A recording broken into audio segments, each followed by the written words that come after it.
Dakle, danas obilježavamo ovom javnom zdravstvenom akcijom Svjetski dan srca i Međunarodni dan starih osoba.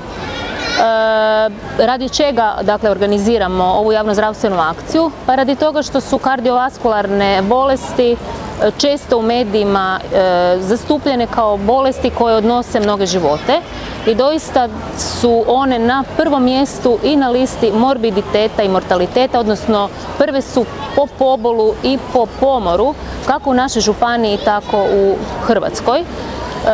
I nikada nije u biti previše još jedanput napomenuti ljudima da se ovoj skupini bolesti treba voditi, dakle, računa i da postoje načini na koji se oni mogu spriječiti. Dakle, upravo danas ovom javnom zdravstvenom akcijom mi ljudima ponovno želimo naglasiti koji su to rizični čimbenici koji dovode do bolesti srca i krvnih žila. Tako da danas, evo, svi zainteresirani građani našega grada mogu izmjeriti krvni tlak koji je jedan od vodećih, dakle, uzročnika i prvih simptoma bolesti, ove skupine bolesti, a isto tako ranom detekcijom i terapijom se može dovesti u normalne vrijednosti. Isto tako, jedan od velikih rizičnih čimbenika za nastanak bolesti srca je i povišen šećer, tako da naši građani mogu izmjeriti i šećer u krvi. Kao što znate, u ovoj skupini bolesti postoje infarkt miokarda koji može dovesti do prestanka rada srca i disanja.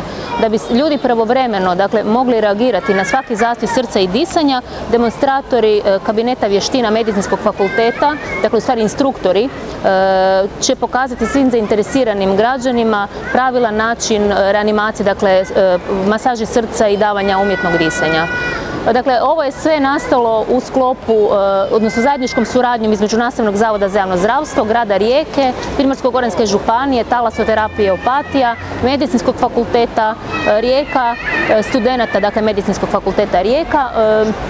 Dakle, jednom zajedničkom akcijom ljudima želimo skrenuti načine prevencije ove skupine bolesti. Rekla sam da je sve ovo nastalo u suradnji sa Talasoterapijom Opatija, tako da će nam se uskoro i oni pridružiti. U gradskoj vijećnici bilo je predavanje, dakle, opet o ovoj skupini bolesti, dakle, kardiovaskularnom sustavu. U 12 sati krenut će turistički brodić iz Rijeke u Opatiju i onda centralna događanja u Opatiji, odnosno sa brodićem ljudi odlaze na ova centralna događanja u Opatiji gdje će se isto tako obilježiti jedan mali kulturno-umjetnički program, kuhanje zdravih obroka, mjerenje krvnog tlaka, u principu vrlo slično sa jednim zajedničkim ciljem, dakle, upozorenje svim ljudima da je ova skupina bolesti vrlo raširena, ali isto tako je moguća njihova prevencija provođenjem zdravih stilova života.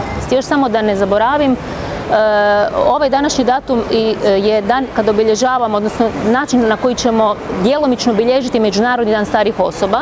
Naši najmlađi će crtati po korzu kredama u boji svojim starim sugrađanima savjete za zdrav život. Dakle, to je onaj most i spajanje mladih i starih generacija. Pa ima dosta visokih tlakova, ali uglavnom ljudi piju terapiju za visoki tlak, tako da je još i jutro, tako da dijeluju tablete. Znači, dijelimo promotivne časopise, tako da ljudi u biti nauče neke stvari o zdravlju i evo, dijelimo vodu i želimo u biti promovirati zdravlje. Mi dijelimo časopise i dijelimo slikovnice za malu djecu, da i mame čitaju, i dijelimo vodu. Jedna je s manje mihurića, a druga je s više. Ko voli običnu vodu je bolja s manje mihurića, a ko voli oba dvije vode mu je isto.